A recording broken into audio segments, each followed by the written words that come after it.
అధ్యక్ష, ఇంకా చాలా మందికి చాలా ఆలోచనలు ఉన్నాయి చెప్పాలని. కేబినెట్ మీటింగ్ కూడా ఉంది. అదే అధ్యక్ష, కేబినెట్ మీటింగ్ కూడా ఉంది. ఇప్పుడే బుచ్చయ్య చౌదరి గారు సుదీర్ఘ అనుభవం రాజకీయాల్లో ఉంది. ఆయన అబ్జర్వేషన్స్ కూడా ప్రపంచం మొత్తం స్టడీ చేసిన తర్వాత ఆయన అబ్జర్వేషన్ చెప్పారు.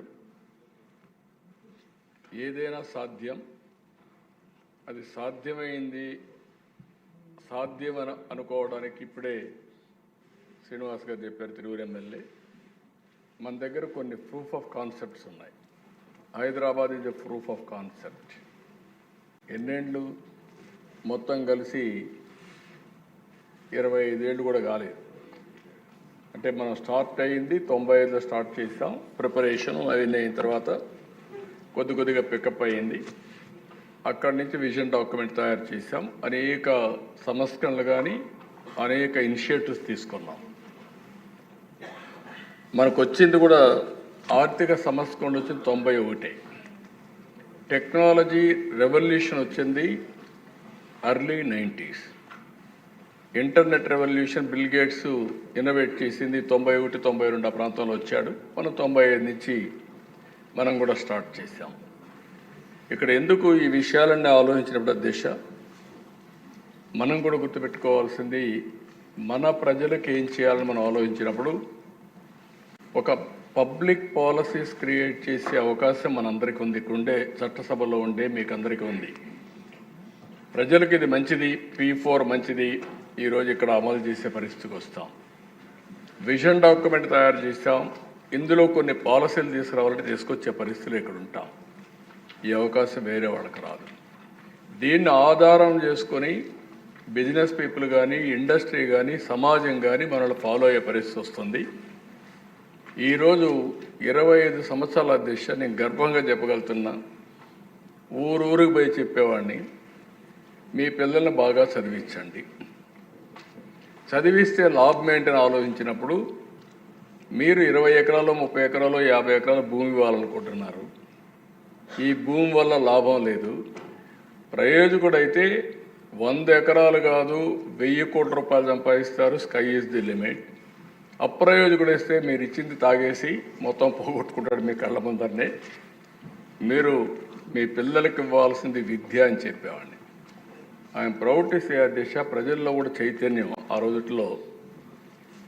ఊర్లో ఉండేవాళ్ళు టౌన్స్కి వచ్చారు. పిల్లల చదువు కోసమే టౌన్స్కి వచ్చి చదివించారు. ఐటీ మాట్లాడితే ఐటీ చేయించారు. ఆ రోజు నేను చెప్పిన మాట నిన్న కూడా ఒక ఆయన అన్నాడు, మీరు చెప్పితే నేను విన్నాను, మీరు డబ్బులు కూడా ఇచ్చారు, పంపించాను. నా కూతురు బ్రహ్మాండంగా పనిచేస్తూ ఈరోజు నాకు డబ్బులు పంపించి కారు కొనుక్కున్నా, ఇల్లు కట్టుకున్నా. మా అమ్మాయి పంపించిన డబ్బులపైన నేను ఆధారపడ్డానని చెప్పే పరిస్థితికి వచ్చారు దిశ. ఈరోజు ప్రపంచంలో ఏ దేశానికి వెళ్ళినా మీకు ఎవ్వరికి అనుమానం అవసరంలో కావాలని టెస్ట్ చేయండి. ఒక పాష్ లొకాలిటీకి వెళ్ళండి, గట్టిగా తెలుగులో అరవండి. మొత్తం అక్కడ తెలుగు వాళ్ళు వచ్చి అక్కడ ఒక మీటింగ్ ప్లేస్ కాకపోతే చూడండి ఎట్లా సాధ్యమైంది. హైయెస్ట్ పర్ క్యాపిటా ఇన్కమ్ ప్రపంచంలో ఏ దేశానికి పోయినా భారతీయులది. అందులో 33% తెలుగువారిది. అది తెలుగువారి యొక్క సత్తా అని చెప్పి మరొకసారి తెలియజేస్తాను. శ్రీనివాస్ గారికి చాలా డౌట్లు ఉన్నాయి. ఒక్కోసారి ఓడిపోతున్నామంటే కారణం కూడా మనమే, నేనే. నన్ను ఎవ్వరూ ఓడించలా. 2004, 2019 నాకు కూడా అబ్సెషన్. పని పని పని అని పరిగెత్తాను. ఇది సాధించాలని. దాంతో కొద్దిగా ఎమ్మెల్యేలను సమన్వయం చేయడం కానీ, పార్టీని సమన్వయం చేయడం కానీ, పనులు చేయడంలో కొద్దిగా మనం పని ఒత్తిడి ఎప్పుడున్నా కొన్ని లాభసాలు వెళ్తాం. ప్రజల సమస్యలు తాత్కాలికంగా ఏమున్నాయో ఆ సమస్యలన్నీ పరిష్కారం చేస్తూనే, దీర్ఘకాలికంగా ఏం చేయబోతున్నా వాళ్ళకి చెప్పుతూనే, వాళ్ళను కూడా భాగస్వాములు చేయగలిగితే ఎప్పుడూ గెలుపు ఉంటుంది. అందుకే నేను చెప్తున్నా, సూపర్ 6 చెప్పాం. మేలో తల్లికి వందనం అందరికీ ఎంతమని చెప్పాం, అంతమందికి ఇస్తాం. రైతు కోసం అన్నదాత కింద 3 ఇన్స్టాల్మెంట్లో వాళ్ళకు డబ్బులు ఇస్తాం. అదే మరి మత్స్యకారులు కూడా జీవన భృతి వాళ్ళకి పాపం ఆ సమయంలో వేటకు పోవడానికి వీలు లేదు, హాలిడే ఇస్తారు, వాళ్ళకు కూడా ఇవ్వాల్సిన 20,000 రూపాయల చొప్పులు ఇస్తాం. ఒక పక్క ఇబ్బందులున్నాయి, గుక్క దిప్పుకోలేని సమస్యలున్నాయి.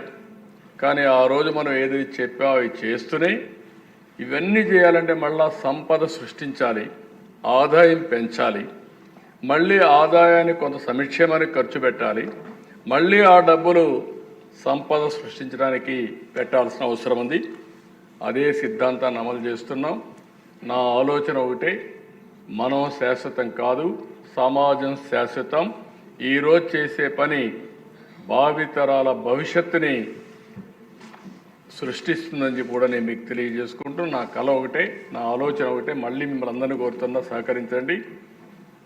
2047కి భారతదేశంలో నెంబర్ 1 రాష్ట్రం ఏదంటే దానికి చిరునామాగా ఆంధ్రప్రదేశ్ ఉండాలి. ప్రధానమంత్రి గారు వికసిత భారత్ పనిచేస్తున్నారు. మనం స్వర్ణాంధ్రప్రదేశ్ కోసం పనిచేద్దాం. మనం అవునన్నా కాదన్నా ప్రపంచం మొత్తం తెలుగు జాతి అగ్రజాతిగా తయారవుతున్న దిశ, దాని గురించి సందేహమే లేదు నాకు. నెంబర్ 1 కమ్యూనిటీ ఒకప్పుడు జూయిష్, రాబోయే 2047కి తెలుగు జాతి నెంబర్ 1 కమ్యూనిటీగా ప్రపంచంలో తయారవుతుంది. భారతీయులు ముందుంటారు. కాబట్టి మన బాధ్యత మనం చేద్దాం. మిమ్మల్ని నమ్ముకుని ఓట్లేసిన మీ ప్రజలకు మీరు, నేను, పవన్ కళ్యాణ్ గారు మనందరం కలిసి సమిష్టిగా పనిచేసి అనుకున్న లక్ష్యాల్ని సాధించి ప్రజల రుణం తీర్చుకుందాం. ప్రజలు కూడా కోరుతున్నాను అధ్యక్ష, ఓసారి అన్నీ ఆలోచిస్తారు. ఏదో ఆ తాత్కాలికంగా వచ్చినటువంటి కొంతమంది చెప్పే మాటలు కూడా విని కొన్ని ఇబ్బందులు వస్తున్నాయి. ఇప్పుడు నేను రాజకీయం మాట్లాడడం లేదు, నేను ఎంతోపైన ఒక నిర్దిష్టమైన ఆలోచనతో ఉన్నాను. ఇప్పుడు రాజకీయం మాట్లాడితే రాజకీయం చేశారంటారు కానీ నాకు అనవసరం కూడా. మంచి రాజకీయం, మంచి పరిపాలన, ప్రజలకు మేలు చేస్తే ఆ మేలుని మనం చెప్పగలిగితే శాశ్వతంగా ప్రజలు మనతో ఉంటారని నా విశ్వాసం. దాన్ని మీరందరూ కూడా, అంటే మన ప్రవర్తన కూడా ఇంపార్టెంట్. ఈ విషయం కూడా చెప్తున్నా. మనం మంచి పని చేయడమే కాకుండా మంచి పని చేసే విధానం, ప్రజలతో మనం మమేకం కావడం, వాళ్ళను కూడా మనం చేసే పని వారి కోసం చేసామని నమ్మే విధంగా మనం ప్రవర్తించాల్సిన అవసరం ఉంది. అది కూడా చేయాలి. ఎప్పటికి కూడా మనం మాట్లాడుకుందాం. ఇది కాదు, ఇంకా చాలా మీటింగ్లు పెట్టుకొని మాట్లాడుకుందాం. ఫైనల్గా నేను మిమ్మల్ని అందరినీ ఒకటే కోరుతున్నా, 30వ తారీఖున తెలుగువారి ఉగాది పండుగ రోజున నూతన సంవత్సరాన్ని ఈ కార్యక్రమాన్ని ప్రారంభిస్తున్నాం. జీరో పావర్టీ, P4 మళ్ళీ ఒక చరిత్ర తిరగరాయిపోతుంది. ఇంతవరకు P3 పబ్లిక్ ప్రైవేట్ పార్ట్నర్షిప్. ఈరోజు మీరు నడిచే రోడ్లు కానీ, మీరు తిరిగే రోడ్లు కానీ, మీరు వాడే టెలిఫోన్స్ కానీ, విమానాలు కానీ అన్నీ కూడా P3 కింద వచ్చాయి. సంపద సృష్టించాం. బుచ్చిజోరు గారు చెప్పినట్టు ఆదాయం కొంతమంది చేతల్లోకి వెళ్ళింది. చాలామంది జీవన ప్రమాణాలు లేకుండా, సరైన ఆహారం లేకుండా, ఆరోగ్యం లేకుండా అవస్థపడే పరిస్థితి వచ్చారు. సమగ్రంగా అభివృద్ధి చేయడం మన బాధ్యత. అందుకనే జీరో పావర్టీ, P4 ఆర్థిక అసమానతలు తగ్గించగలిగి మెరుగైన జీవన ప్రమాణాలు ఇవ్వగలిగితే దానికంటే రాజకీయం ఇంకోటి లేదు. అది సాధిస్తామని మరొకసారి మీ అందరికీ హామీ ఇస్తూ, ఈ సభ ద్వారా ప్రజలందరికీ విజ్ఞప్తి చేస్తూ, మీరు కూడా భాగస్వాములు కావాలని మరొక్కసారి కోరుకుంటూ, ఎప్పటికప్పుడు నిర్మోహమాటంగా అభిప్రాయాలు చెప్పండి. మీ యాస్పిరేషన్స్ ఉంటాయి. ఒకే రోజు అన్ని యాస్పిరేషన్స్ తీర్చలేం. కానీ రోజు రోజుకు మీ పరిస్థితులు బాగుపడుతున్నాయా లేదా ఆలోచించుకుని పూర్తిగా ఆశీర్వదించవలసిందిగా ప్రజలందరినీ కోరుకుంటూ మీ దగ్గర సెలవు తీసుకుంటున్నాను. మరింత స్ఫూర్తినిచ్చేలా ముఖ్యమంత్రి గారిని ప్రేరేపించిన పెద్దలు బుచ్చయ్య గారికి, కోలికపూడి గారికి ధన్యవాదాలు తెలియజేసుకుంటూ, సభ్యులందరికీ మనవి, రేపు మధ్యాహ్నం 3 గంటల నుంచి ఆటల పోటీలు ప్రారంభమవుతాయి. కాబట్టి ట్రాక్ సూటు, టీషర్టు, క్యాప్స్ అన్నీ పైన MS సెక్షన్లో ఉన్నాయి. అందరూ అక్కడికి వెళ్ళి తీసుకోవాలని చెప్పి కోరుకుంటూ అందరూ ఆటల్లో పాల్గొవాలి. అలాగే రేపు టీ బ్రేక్ సమయంలో ఫోటోషూట్లో, సార్ ముఖ్యమంత్రి గారు ఫోటోషూట్లో తమరు అందరూ పాల్గొంటారు. తమరు పవన్ కళ్యాణ్ గారు ఖచ్చితంగా ఉండాలి అని చెప్పి ఢిల్లీ తర్వాత వెళ్తారమ్మా, ఫోటో తర్వాత వెళ్తారు. ఇక్కడేనండి. మీరు ఢిల్లీ ఎప్పుడు బయలుదేరుతారో చెప్తే ఎర్లీ అంటే ఎర్లీ పెట్టు. టీ బ్రేక్ అని అనుకున్నాం సార్.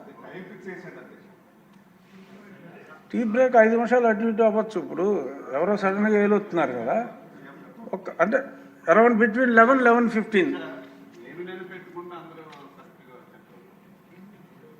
11 okay sir. సో 11 o'clockకి గౌరవ ముఖ్యమంత్రి గారు, ఉప ముఖ్యమంత్రి గారితో మనందరికీ ఫోటో షూట్.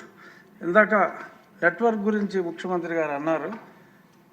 మా సెక్రటరీ జనరల్ గారు నెట్వర్క్ అంతా మీరిచ్చిన నెట్వర్కే, ఆ సెక్యూర్డ్ నెట్వర్క్లో భాగంగా ఉంది కాబట్టి ఆ బాధ్యత, ఆ అంతరాయం మా వలన కాదని చెప్పి